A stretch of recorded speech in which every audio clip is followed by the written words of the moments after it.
There's 15 games on the MLB slate as we're opening up the weekend sets, and there's some teams you may want to be playing on the run line on Friday night's slate. Who are they? You're going to find that out right here on First Pitch, and more coming your way in the next 45 to an hour. I got Bryan Power and Adam Trigger with me, and gentlemen, excited to be back here live on the WagerTalk TV YouTube channel talking some baseball, as I know that you guys are probably going to find a way to talk me into betting some ugly dogs here tonight or some teams on losing streaks. This is the duo, the contrarian duo that you know and love. So, BP, let's get into it, and let's start with Giants and Mets. You and I were joking before the show. Maybe the recipe for success, at least if you're the San Francisco Giants, is just make sure you go down by 4, because this last series that they had, a bizarre series win where it was get pieced early, go down by a huge deficit, and then you're guaranteed to win the game. So what we go Mets first 5 and then Giants full game. Is that the recipe to success, or are you looking at something a little different here? Yeah, that was the way that entire last series went. Bizarre. And you look at the last 2 days, they overcame 4-run deficits to beat the Pirates each of the last 2 days. But the Giants are a team I'm looking to fade, quite frankly. I know they've won 6 of 7 overall, but those wins came against who? The Pirates and the Rockies, 2 of the worst teams in the National League. Now, after a big come-from-behind victory, 2 big come-from-behind victories, they head to New York with no day off, and the Mets should be in a very foul mood. They're in a foul mood, Dan, because in a game I caught in person on Wednesday afternoon, the Mets blew a 3-0 lead in Cleveland, lost 6-3, and that was the second straight game they lost where they hit 3 home runs. You don't see that very often. In fact, it's the first time all season that a team lost back-to-back games in which it homered at least 3 times. But it's pitching, not hitting, that has me on the Mets tonight. You got rookie Christian Scott. This is a prospect who's sort of been lost in the mix, lost in the buzz nationally, because Paul Skeens obviously is captured all the headlines. Yes. But he's pitched way better than what his traditional numbers would seem to indicate. 3.14 expected ERA, 3.86 expected FIP, 103 stuff plus rating. So I think positive regression is on the horizon for Scott. And remember, he's facing a Giants lineup that's still dealing with a lot of injuries. It's not a lineup I respect a lot, quite frankly. Flip side, you look at the Giants starter, Kyle Harrison. I know the team's won his last 7 starts, but his underlying metrics are poor. He's got a 4.11 expected ERA, 4.38 xFIP, so worse numbers than Scott. He's also benefited, Harrison, from facing some really weak lineups, guys. Over those last 7 starts, Colorado twice, Cincinnati, Pittsburgh, Arizona, Miami. But I think the big key, and it's funny, you talked about, well, maybe we just look at the Mets first 5 and then the Giants late. I say no here. Why do I say no to that, Dan? The bullpens here, I think this is a big edge for the Mets. Yeah, the Giants, they used 6 different relievers yesterday. The Mets on an average day, the Mets would have the bullpen edge. They have a 2.31 ERA at home, their relievers. But they're off the off day. So I think all signs point to the Mets getting back on track here. The Giants are still only 9-15 off a win, and they give up 5.5 runs per game on the road. If minus 145 is beyond your juice tolerance, and Dan, I know you love these, I'll say this. Christian Scott to record a win is plus 150. Oof. I would look at that, but I do like Mets minus 145. That is how I would play this series opener. Add a day of rest is huge. You know I love my pitcher to record a win props, especially when you're talking about favorites. Now, this one, the price on the Mets, still, if that's the side that you like, I don't think it's in that, territory where you're trying to find a better price. Yes, it's a little bit juicy, but the cap makes sense for sure. If Christian Scott were to record a win, it would be his first of the year, albeit in limited action. And if you're talking about the rookie battle that we have between him and Kyle Harrison, it would be the first of the career there for Christian Scott. So the thoughts on the Mets game from a man, Bryan Power. Check him out on Twitter at Bryan Power Wins. Adam Trigger is with us as well. And if we talked about the half of that series with the Giants that just had people scratching their heads, it was the Pirates that were also the lead not being safe relievers. not very kind to the Pirates. Now they're taking on the Braves. And this run line, one of your favorite style of bets, Trig, this is in that territory. Talk about finding an advantageous price. Even if you like the Pirates to win, splitting that in half and getting a +1 wager might be the way to look at it if that's the side that you're looking. And I think it is, Trig. Yeah, I mean, Dan, I liked it more before they messed around with the pitching, which I'll address in a minute. But True. yeah, just to start with where you kind of left off with the Pirates, they blew a 5-run lead on Wednesday, and then multiple 4-run leads yesterday. I guess the way I look at it is if it happens again here, at least we'd be getting the +1.5, getting the run. Because I did initially like how this set up for the Pirates, against the run line here. Like, listen, the Pirates blowing leads should come as no surprise. Like, this bullpen hasn't been good all year. It's been an issue since the beginning of the season. Their 6.75 bullpen ERA is the second worst in the league. So that's not, anything out of the norm, really. Even when the Pirates were playing good ball, like right out of the gate, it was in spite of their bad bullpen. And the Braves, on the other hand, are winning games in spite of not hitting, part of which can be attributed to their bullpen with their 2.34 bullpen ERA, which is the best in baseball. And their pitching has been collectively pretty good. It's kind of masked the fact that I don't want to say they haven't hit, Dan, but they haven't hit like the expectation would be the Braves would hit. Remember, this is a team that hit 307 home runs last year, which tied a major league record, and they're not even close to that this year. You look at their last 15 games, you got guys like Ronald Acuna, Ozzie Albies, both hitting below 200. So you pay the tax to bet on a team like the Braves. The way I'm looking at it is like, I don't want to pay the Braves tax to lay -1.5 or to lay a big price with them when they're not hitting the way that they should be. And then you've got kind of an issue with the pitching tonight. With it looks like it's going to be Ray Kerr now. I thought it was going to be Darius Vines, but on a bigger scale, this rotation spot's been a real issue for them ever since Spencer Strider went down with an injury, and they've had to fill this spot. Bryce Elder was getting hammered in this spot. He's out. They tried AJ Smith-Shawver yesterday, who was okay, but it looks like he's headed to the IL.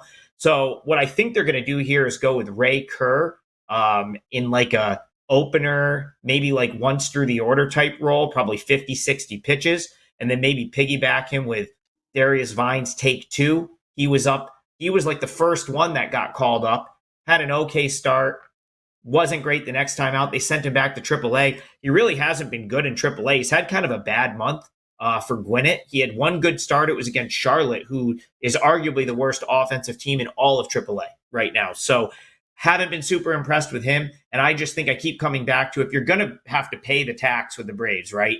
Lay -1.5 and lay a price. I feel like you want a better setup than that. On the other side, at least you get Bailey Falter here, who's been pretty good. He's had 2 bad starts all year. Last time out, he pitches into the 8th inning, 7.2 shutout innings against the Cubs. So he's been solid. And again, it just comes back to, I think you're getting a little bit of value here with the Pirates by playing against the Braves with their pitching being what it is. They're going to probably go, it's going to be opener, then Vines. We don't really know what we're going to get from them.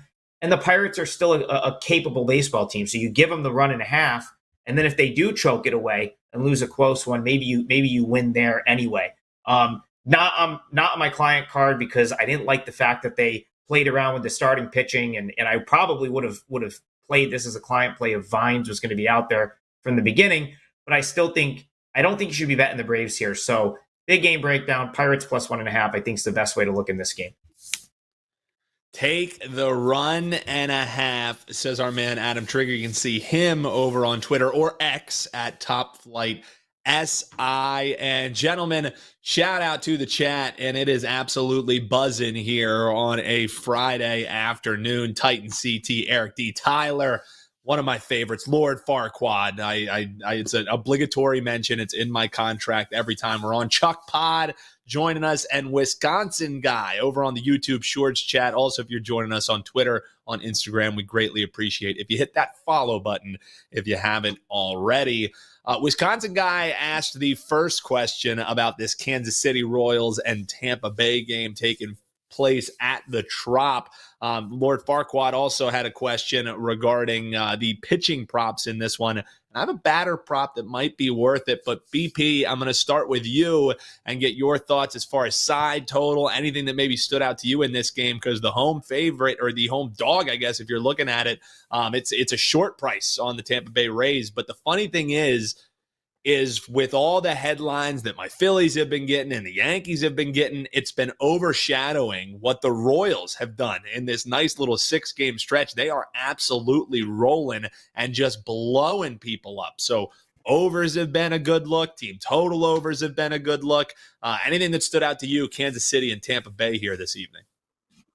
Yeah, let's just talk about what Kansas City's done, not just over these last 6 games, all wins, but for the season, Dan. There's only 3 teams in all of baseball that have a better run differential than the Royals right now. Your Phillies, the Yankees, and the Dodgers. So the Royals at plus 72, they are sitting pretty.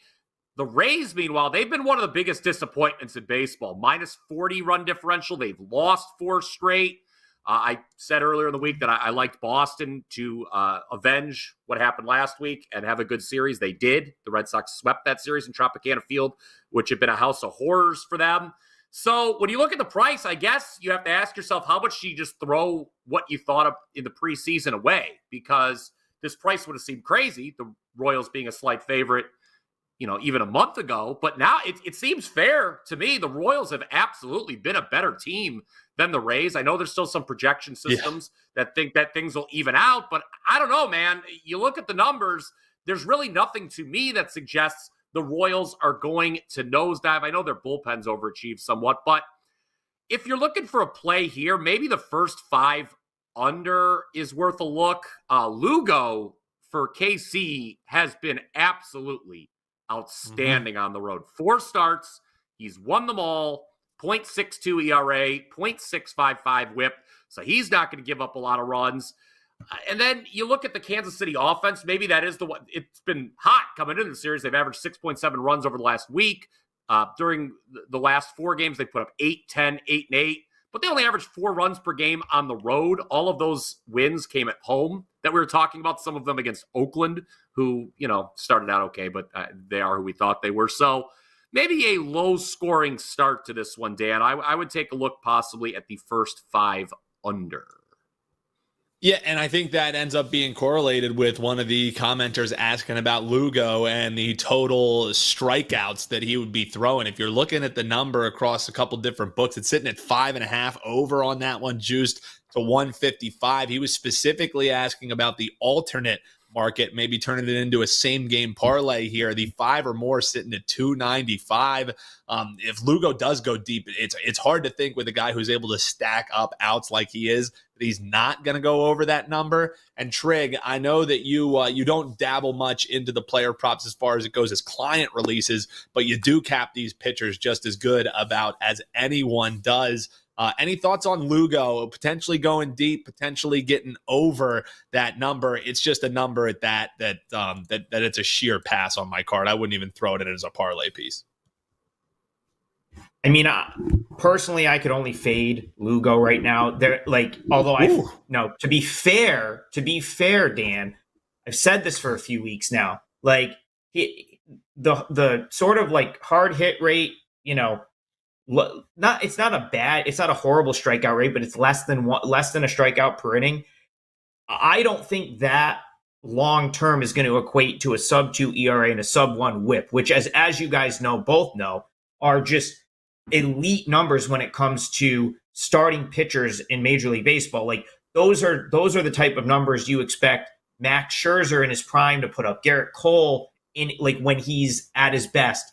Those are the types of numbers they put up. So I look at Lugo doing that and doing it with less than a strikeout per inning, and some of the hard hits that he has gotten away with to this point.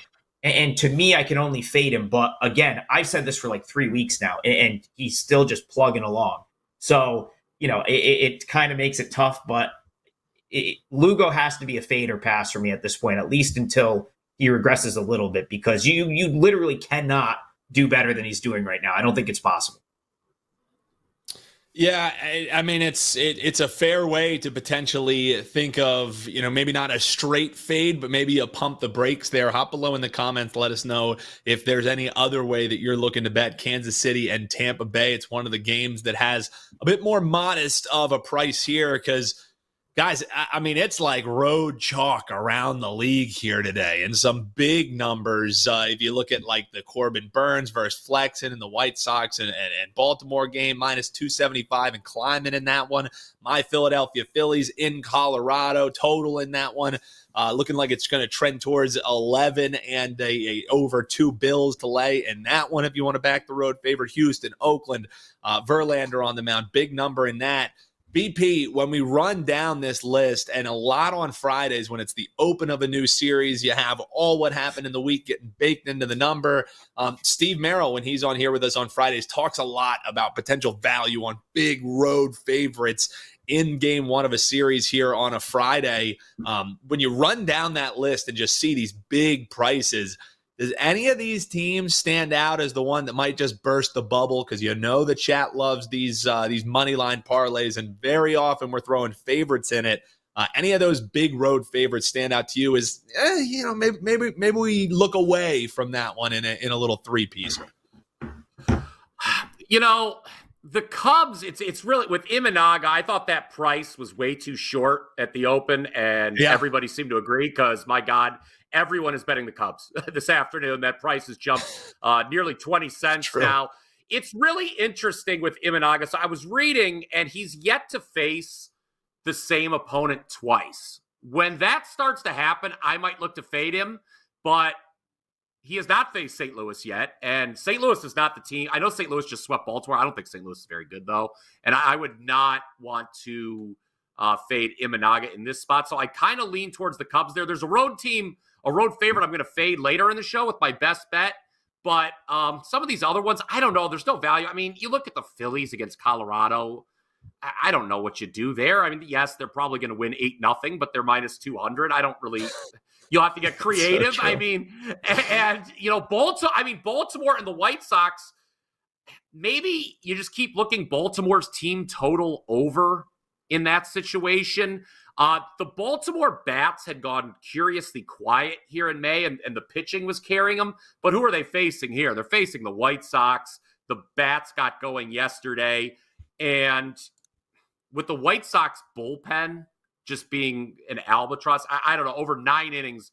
Let me take a look. The Orioles team total right now is sitting at, I wait for this change. I mean, the game total is only 7.5. So you're probably looking at what, 4.5? Yes, 4.5 is their team total. I wouldn't hate that look if you're looking to play on one of these road favorites with Baltimore. That way you don't have to worry about, what the White Sox can do against Burns. I think the Orioles can do damage to the plate in that matchup.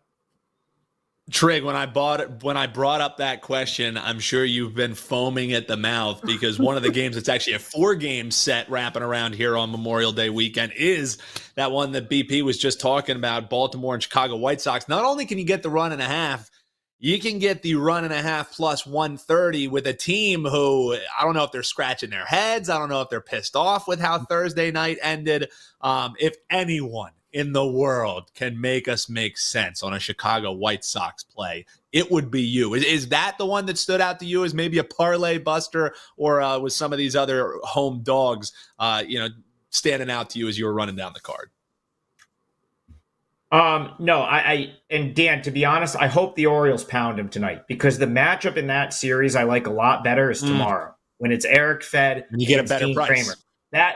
That's one that might get my money right there. I've talked about Fed all year being underrated, and even at 4, even with how good he's been, I feel like the books still kind of underrate him because the White Sox, his team is so bad.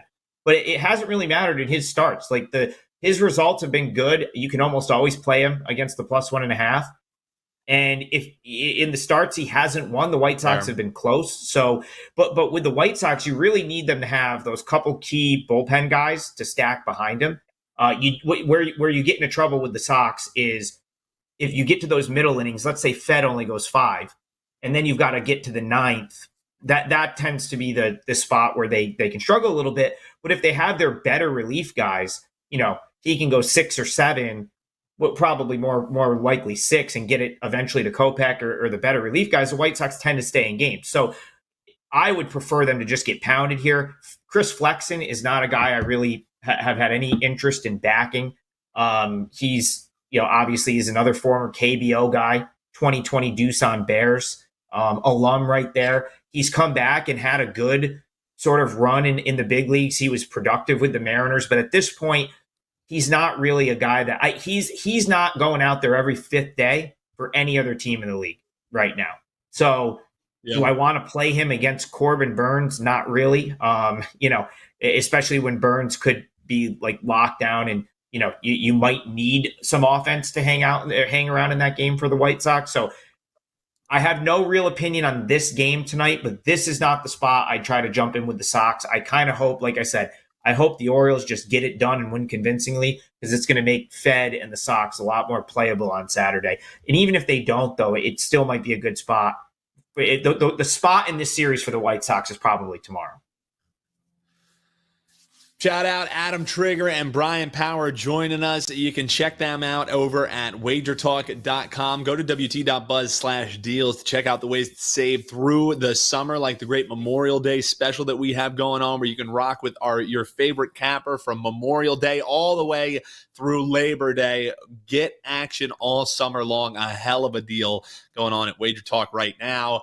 Gentlemen, over on the YouTube Shorts feed, I've just been waiting for someone to bring up the Phillies so we can talk about them organically, that I just didn't have to shoehorn it in. Scott Chaffee, shout out to you over on the Shorts feed. We appreciate you, brother.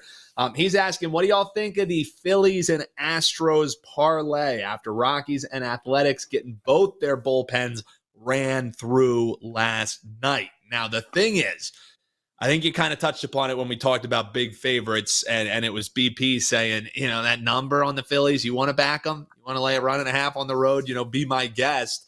The thing for me is this one, Trig, as far as the Phillies and Colorado side of that equation. You could talk to Astros as well if you'd like. When it seems too easy, that's where I just want to cross the game off the card. You got the team with the best start, a historic start going on, and then a team with a historically bad start to the season. And the proof has been in the pudding. The Phillies and Colorado one seems like an absolute slam spot for the Phillies. Are going to altitude. They hit so well. They got a decent pitcher on the mound. It seems too easy to me, Trig, and that's what makes me just want to cross my Phils off of the card. Any thoughts on that one, or the Astros putting a little 2-teamer there together? This is not the spot where I would want to lay it with the Phillies, just because what you said. They played yesterday.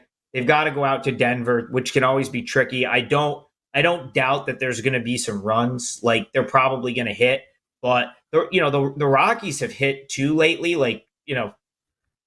If you look at like the last couple weeks for the Rockies, like their offense has been pretty good, and like Ty Block has been one of their better arms. Like, he's probably not going to like go out. He's not going to go out and throw a 7-inning gem ever.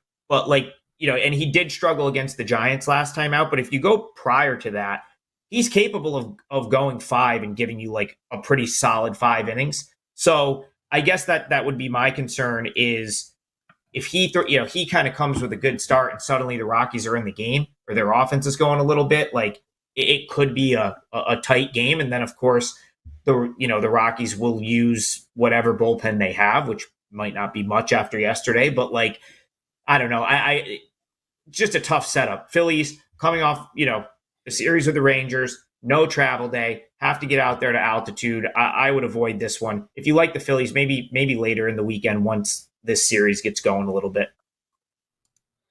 So for you, BP, and I think like Trey said, the price is enough, and Tyler says it really well in the chat here too. Coors Field favorite, laying $2. Forget about it. Cross it off the card. Makes a heck of a lot of sense to me. Total in that one, sitting at 11. But talk about too easy. Talk about a pitching matchup. Like, why are we not just laying the half a run in the first 5 with Houston against Oakland? Talk about, it's not like Verlander's been popping our eyes out of our heads, but he's playing a guy who's 1-8 as a starter. So any thoughts on the second part of that equation for our man Scott? Yeah, I just want to add this. I don't know if Major League Baseball allowed you to do the Phillies' first half schedule, Dan, or whatnot, but this first half schedule has been an absolute Come joke. on. All they do is play like some 500 teams. I'm like, all right, maybe there's gonna be some good value. I'm like, oh, they're playing the Rockies this week, and that's fun. Now the Oakland A's are a team that no one wanted to back at the start of the season, and they were pretty good, and now they've come back down to earth. We hit on that earlier. You talk about Ross Stripling. He's the pitcher who's 1-8 in his 10 starts. Team's 2-8. His last 3 have gone very poorly. 8.48 ERA, 2.31 WHIP. So yeah, I mean, laying the half with Verlander, a half run in the first 5. That's not a terrible idea. This is a situation, okay, where the Astros were off yesterday. The A's were not. That's always something you talk about handicapping the card. That's always something I look at. And, it's funny. The Astros, a lot of people were writing them off because they got off to a terrible start, but there was a lot of bad luck involved in that. They had a horrible record in one-run games. You look at the projection systems, whether it's Fangraphs, Pacoda, whatever, a lot of people are still high on the Astros, and, no one's running away with that division. There isn't a single team in the AL West with a positive run differential right now. So Houston is a team that I know a lot of people think, can have a strong rest of the first half and then take maybe control of the division in the second half. So, yeah, you twist my arm. You ask me how to play this one. I probably would lean towards laying the half run in the first 5 with Houston and Verlander. Can I chime in here? Because yeah, go ahead, Trey. Go ahead. I have a more of an opinion about this one than the last one, but the A's are probably, they're more than likely going to use their scrub relievers today. So like I actually would prefer the Astros somewhere, like somehow in the full game. Like minus 170 actually doesn't sound half bad. Like if you look, like Mason Miller's probably not pitching today, threw almost 2 innings yesterday. And when the A's are behind, they're horrible. They really, I mean, I know they came and had their crazy win over the Rockies, but you can just throw that series out because the A's and the Rockies are like comparably bad teams. If they can't use Miller, they're not going to use any of the other top relievers unless they're somehow in the lead late. So, and tomorrow is Sears versus Arrighetti, a game that they have to think is a much more winnable game for them. So I think this could get out of hand. Like if the Astros are in the lead, they probably end up, the 2-run lead probably becomes an 8-run lead. Like if it's the back end of the A's bullpen, which has not been good. So that's kind of like, this is the more, the favorite that I would want more of a part of. Like if you're talking this in the Phillies, like I'd be surprised if the Astros don't win this game.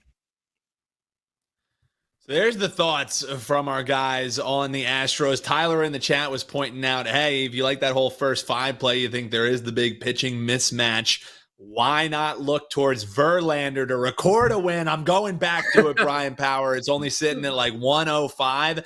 And it kind of takes into account what both of our guys are saying there, because just because, runs might come up when there's relievers, all we need is 1 run more by the time that Verlander ends up leaving the mound, finish the game up, and then you're grabbing that to record a win prop. It's a nice price. Gets that 170 a little bit more manageable if you are a juice adverse better. I still like that 1.5 or the half a run first 5. I think this is just a stark mismatch, and I also just think it's not like I'm fearing the Athletics bats all that much. Let's just say that. So hop below in the comments whether you agree, you disagree. Love the questions rolling in. Love your thoughts on the games. They're still stuck on that Cubs game. So we touched upon that a little bit. Imanaga, Mikolas. We have it's a sheer split in the middle for the chat as far as that one is concerned. So hop below in the comments. You can keep arguing out that one. Our man Fortnot brings up a great point on this Cleveland and Los Angeles Angels game. He writes, quote, "Can anyone explain where the market love for Sandoval could possibly be coming from? It's not as if the Halos have thrived playing at home. This line seems about a quarter short to me." We're looking at about let's call it minus 105 for the lefty at home against the Cleveland Guardians. BP, any thoughts on that one? That stand out to you at all? Yeah, I didn't understand the price either on this one. I get that there's still some skepticism surrounding the Guardians. Their offense has been way better than expected so far this year. I mean, this is a team that's tied for the lead in runs per game in the American League with Baltimore. Absolutely no one saw that coming. Sandoval's a guy, I guess I can see where there'd be some respect. He's pitched better than his ERA would seem to indicate, but the issue with this game, the Angels to have any chance here, they've got to get an early lead because there is a massive, massive edge once this game gets to the bullpens for Cleveland. You look at the Angels bullpen at home this year, 6.64 ERA, 1.65 whip. The Guardians bullpen's about as good as it gets. And, Logan Allen, he's all right. I think he can get it done against an Angels lineup that they're throwing some scrubs in there. I mean, you've got a guy who was hitting 091 in Double-A was called up. I mean, that's the state of the Angels right now. They give up 6 runs per game at home. This is a terrible, terrible home team are the Angels. So I think it's interesting. The Angels have any chance here, they've got to get out to a lead because once this game goes to the bullpens, I saw it again in the flesh on Wednesday. The Guardians fell behind early 3-0, but the bullpen kept them in the game. And then they stole it in the late innings against the Mets, did Cleveland. So, yeah, I do think this number had me scratching my head as well. I think the Guardians are obviously a vastly superior team to the Halos. And Trig, I need to get your thoughts on this one because I know that you're always looking at lower level baseball as well. Sure, talking about Sandoval, we can touch upon that as well. But the Angels, who is it? Kyron Paris, Double-A, gets promoted. He wasn't even playing all that great, and then he finds himself up there playing some shortstop for the LA Angels. So any thoughts on that crazy way that worked out for you, Adam Trigger, or any thoughts on this game as a whole? You can touch upon Sandoval as well if you'd like.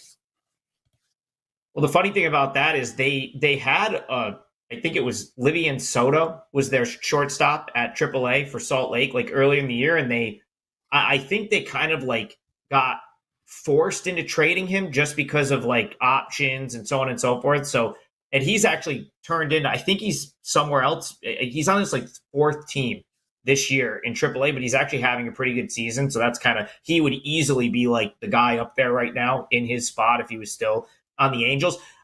The only thing I could say in terms of like to answer the original question, like I understand wanting to play against Logan Allen. I have Logan Allen on my list of guys that I absolutely want to play against in the near future.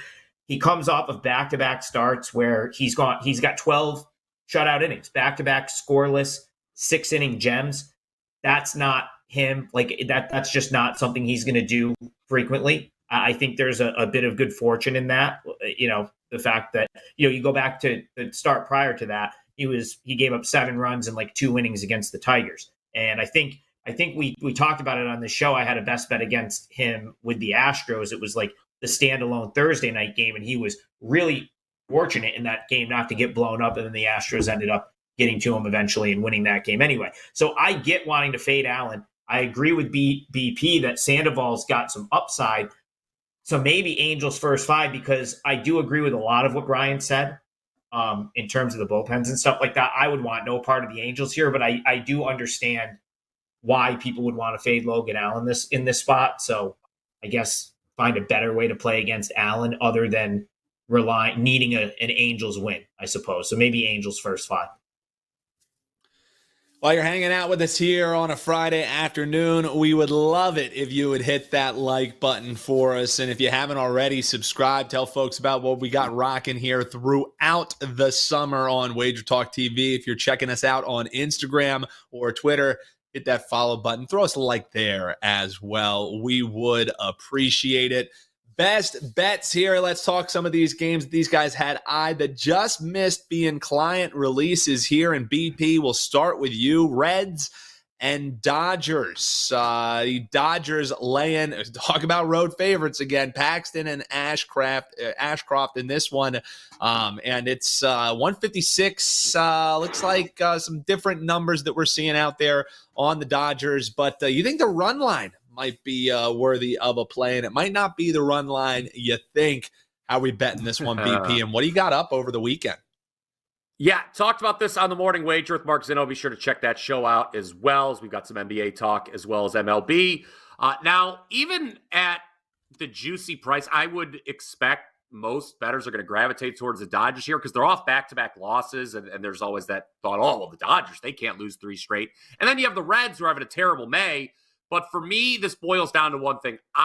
Trig has talked about some pitchers that he has circled that he really wants to fade. I want to fade James Paxton of the Dodgers. His expected ERA, guys, is nearly 3 full points higher than his actual ERA. So he has been really, really lucky. And this is the second straight time the Reds are seeing Paxton. That generally favors the hitters. What did they do last week against him? They scored 3 runs in 6 innings, pair of home runs. You look at Paxton, some of the underlying numbers, stuff plus rating is 74. That is horrible. And so it is a minor miracle that the team is 7-1 in his 8 starts. I know the Dodgers, they've got a great offense. They're a great team overall, but Paxton is just not good, and he's really lucky, and he's due for some negative regression. Ashcroft, he has not exactly been Cy Young for the Reds. I understand that. But the Dodgers lineup, 4 runs or less, 6 of the last 8 games, that's worth pointing out. And here's where the plus 1.5 comes in handy. Cincinnati, most 1-run losses in all of baseball, guys, 11. They are 1-11 in 1-run games. That is beyond unfortunate. But end of the day, over 60% of the time this season, the Reds either win or lose by a single run. I like that. I will take the Reds plus 1.5 on the run line for my show best bet. And if you head on over to wt.buzz/BP, you're going to find 2 plays for $29. It is my top MLB play on the slate for Friday, as well as a 4% best bet in the NBA. In the NBA, I'm currently on a 31-13 run going back to early April. That includes a 3-0 start in the conference finals. Was fortunate enough to have Boston -9 last night as they pulled away from the Pacers late. So seeing it well in the NBA playoffs, 2 for 1. WT.buzz/BP. You get my top NBA and top MLB play there as we look to have a big weekend. 31-13. It speaks for itself. WT.buzz/BP. Head on over there. Trig, what do you got rocking this special Memorial Day weekend? And also, Tyler was in the chat asking about, hey, anybody like Gallon to record a win at even money? Well, you have that game slated in. It might just be correlated with the way you're looking to bet this one, but it's a full game bet between the D-backs and the Marlins, and you have it slated for a best bet. Why is that, Trig?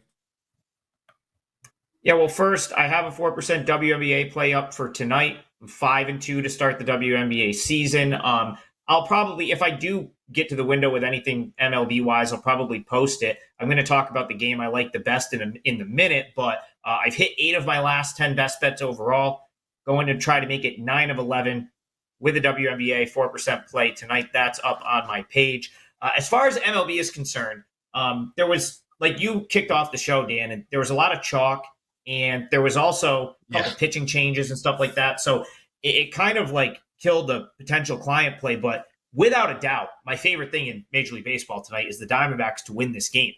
And I think you could actually just lay -170 here and play it a little smaller. Or like our friend in the chat, maybe you do just, ask Gallon to record the win, because it seems to be all he does at home, Dan.